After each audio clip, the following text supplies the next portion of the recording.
I'm wondering, like, years later, they came out with the remaster for Shadow of Colossus, and Mm-hmm. they put in some kind of little Easter egg to kind of reward the community for all their years of continued support.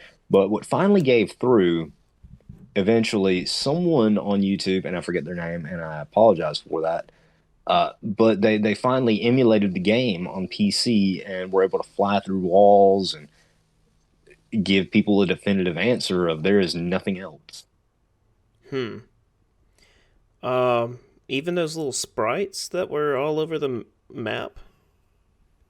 I think those are called like the 79 steps to enlightenment or something, Yeah. or 78, but that was added in the remaster. Right. That was like the reward to the community for their years and years of dedication to Easter egg hunting. Hmm. Okay. Um. There's an insane backstory on it, but I wanted to tie that into Dark Souls and how in Demon Souls we got that. What was the armor set called? Penetrator. The Penetrator's armor set. Yep. Finally, I still have to go back and get that. Still, I really wish the other games would add the mirror option like Demon Souls did, because it would just in a way make the levels feel fresh again. um, it would you could easily get very confused about where to go because you've gone through the level so many times over the years, and then if you just simply flip it, it could definitely throw you off, and I think that would be pretty cool. that would be a cool system to add Dark Souls Remastered. I mean, Dark Souls Remastered is just it's Dark Souls Remastered. If you put like 3,000 hours in the original Dark Souls, oh, I don't know what to tell you. It's not that engaging anymore, for me at least. If Dark Souls got a full haul upgrade, um, would you be okay with them fixing stuff that they didn't finish?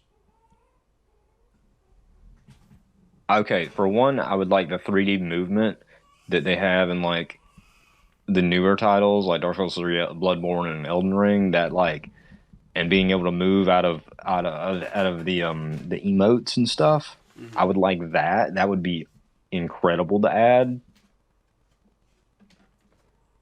The emotes. It's either Demon Souls or Dark Souls Remastered where you can't move out of the emotes, out of when you do any of the animation. Oh, I see what you mean. Yeah, I think I can't remember in the PS5 version of Demon Souls if you can roll out or not. But I know you definitely can in Dark Souls currently. Um, I think didn't they start emote canceling in Dark Souls 2?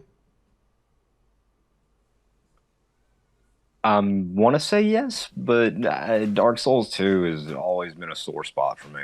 Okay. I'm How long has it still been since you played mad it? about the missing friggin' lighting system from Dark Souls 2. I'm still mad about that. It hasn't been too long since I played Dark Souls 2. It's been a while since I've been a bit since I played Dark Souls Remastered, but Dark Souls 2, I tried to do a recent playthrough and the game was just absolutely unplayable almost. Yeah, I played it maybe a month ago, and I just get to a certain point where the thing about Dark Souls 2, I absolutely love the level design in Dark Souls 2, but when it comes to fighting enemies and boss fights, it just does not feel good. It doesn't feel as good as the level design. It just it The hit is. registration and the phantom range at which you Yeah. get hit is absolutely abysmal in Mm-hmm. Dark Souls 2 to this day.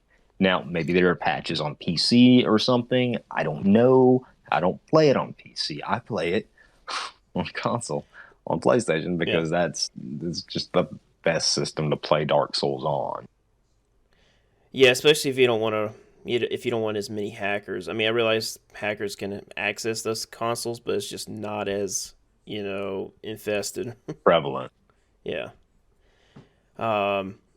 Yeah, and what was I going to say?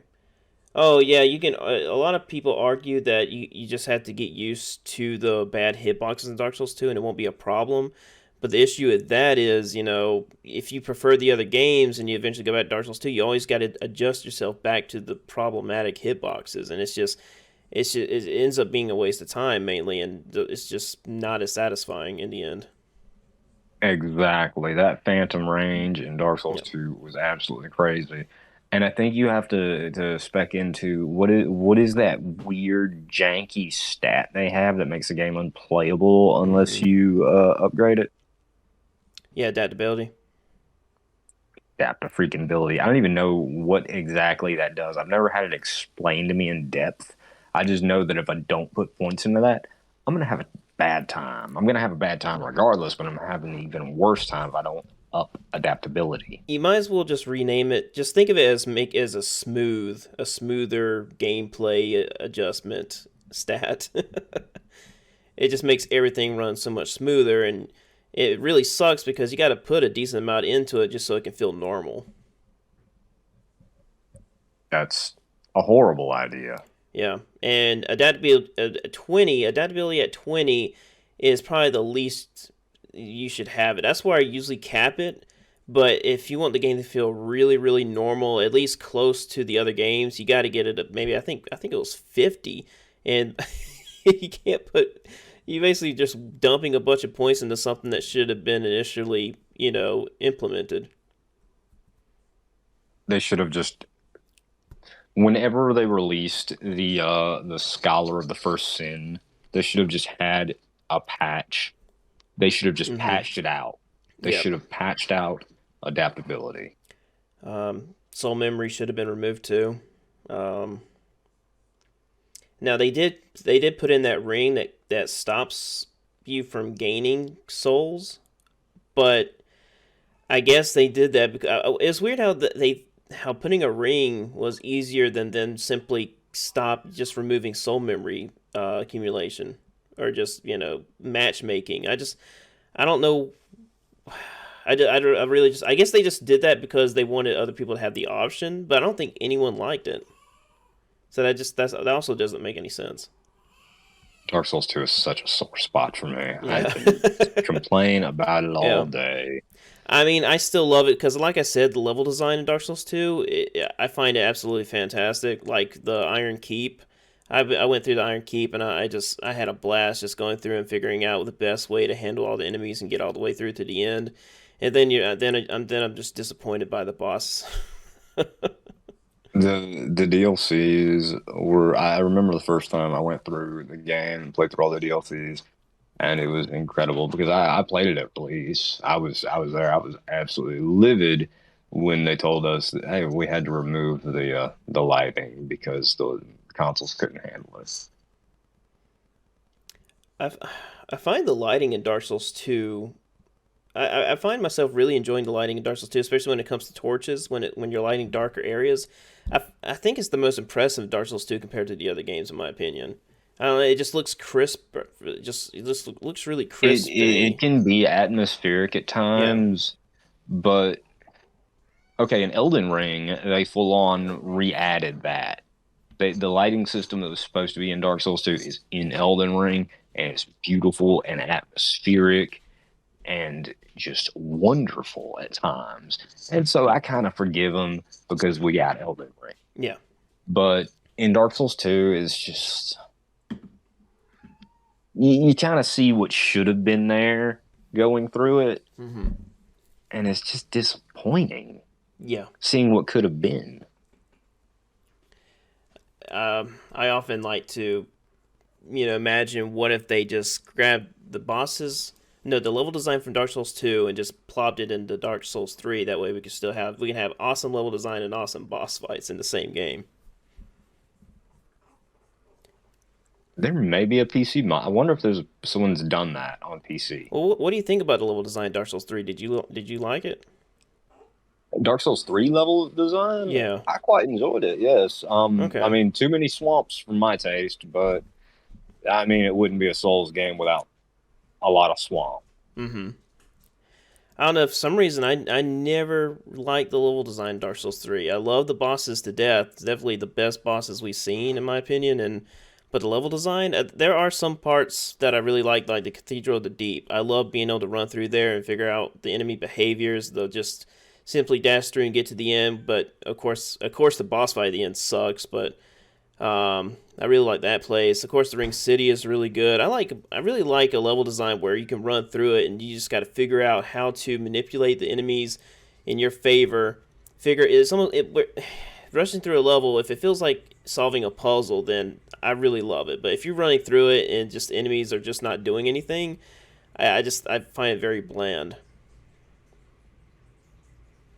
Okay, I kind of see that sentiment, and I personally, I think I feel a little bit differently. To me, like my favorite area in Dark Souls One is like the Ashen Lake, where Hmm. you meet the dragon god, right? No, no, Yeah. no. Oh, Well, Dragon. Heck, I don't even know his name either. yeah, I don't either. He's basically the dragon god. I know that's the boss. That's the first boss from Demon Souls. Technically, the first boss, but Yeah, the Dragon I'm God just was gonna my refer to first him as Dragon disappointment in God. the series. But that place, the first time I was there, just stumbling backwards into there, just I went in that tree, I smacked that wall behind that chest. I was like, there has to be something more, and there was. There was like three of those fog doors, and then finally you fall down all that stuff with those enemies with the little eyes on their nose that spray the curse Oh, mist. basilisks. Basilisks, yes, them down there. Then go further, then you make it to the Ash Lake, and there's like a Hydra. I believe there's at least one Hydra and several of those oysters that drop the purging stones. Man, I would love to see those Hydras in a modern day upgrade of Dark Souls. I bet they would look so beautiful. Those things were absolutely terrifying the first time you Oh fight them, yes. and then you realize they can't move. You What? realize they're stuck there, and at certain angles they can't even hit you. So they're so easy to kill or just outright cheese. Well, I mean, you remember the Black Hydra in Ash Lake can actually fly over you. That's right. It's the only one that can do that, can it? Yeah, and it looks creepy. I guess that's a unique enemy Mm-hmm. and that it can do that. I can't believe how simple he was once you've learned how to fight him. Because all he does is just ram his head. It just rams its heads into the ground. You just strike them, and that sometimes they'll shoot projectiles at you. But that's literally the only thing they do. Yeah, the projectiles are easy enough to dodge. I mean, just roll, Yeah. towards them or whatever. And I mean, again, from certain angles, whenever they ram their heads into the dirt, they can't hit you if you kind of know where to stand. Mm-hmm. Yeah. I just I don't know if we I'm pretty sure they'll eventually upgrade Dark Souls like full haul. They have to. It's got to happen. I think right now they're probably figuring out, how they should do it because there is a lot of unfinished stuff in Dark Souls, and I would love to see them finish them. I mean, if not, that's fine. I still love the game. Absolutely love the game. It's just it would be really cool just to see what they originally intended. I don't know if we'll ever get a Dark Souls reimagined or whatever you would call that, because we did get Dark Souls Remastered before Demon Souls. I would like to see them give it the Demon Souls treatment, Uh-huh. but I don't know if we'll get that because, I mean, maybe they look at it as being a finished product and Yeah. want to move on to other things, which, after Dark Souls 3, they said, hey, we're done with Dark Souls. And then we get Dark Souls Remastered. And then we get Demon Souls Remastered. And then we get Elden Ring. And now I've heard news of Elden Ring DLC being not too far off. Yeah. I don't know how long they've been working on DLC, but hopefully they. I really hope that we see some absolute brutal boss fights. I wouldn't mind if all the boss fights are absolutely brutal, and and of course in a good way. I don't want it to be like certain boss fights in Elden Ring where it just feels like they didn't put much thought into it. But I just I wouldn't mind if they released it next year. Trying to think. I had a point, and oh yes, it was that all the most difficult boss fights throughout the games have always been in the DLCs, at Yeah. least in my opinion.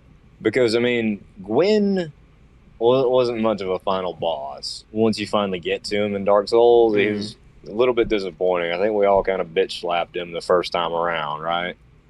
I can't remember. I think once I found out you could parry him, it was really simple.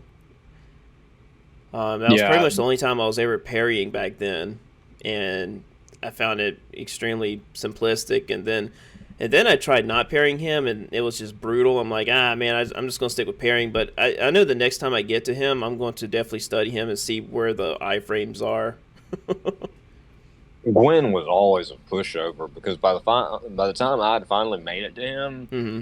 I had already learned how to parry very decent enough, and had taken my fair share of licks in PvP in the forest and just all this other stuff, all the most brutal areas of the game. Made it to Gwyn and was like, you're the final boss. This is it. You don't have any second phase or nothing, really. And then I made it to Manus eventually, and Manus was a trip just because of how insane his moveset is. Him jumping Hmm. around, him those huge AOE, uh, dark orb attacks and stuff. That was absolutely insane. I think the end boss of Demon Souls was really disappointing too. I haven't played through Demon Souls Oh, in they so had a long. slug. The Slug, that's right. The true final boss of Demon Souls is uh, King. What's his face? False King Alant or True King Alant. True King Alant. Is Yeah, it Alant or Alant? I don't know. I don't either. I don't think it's important. We know who we're talking about. Yeah, yeah.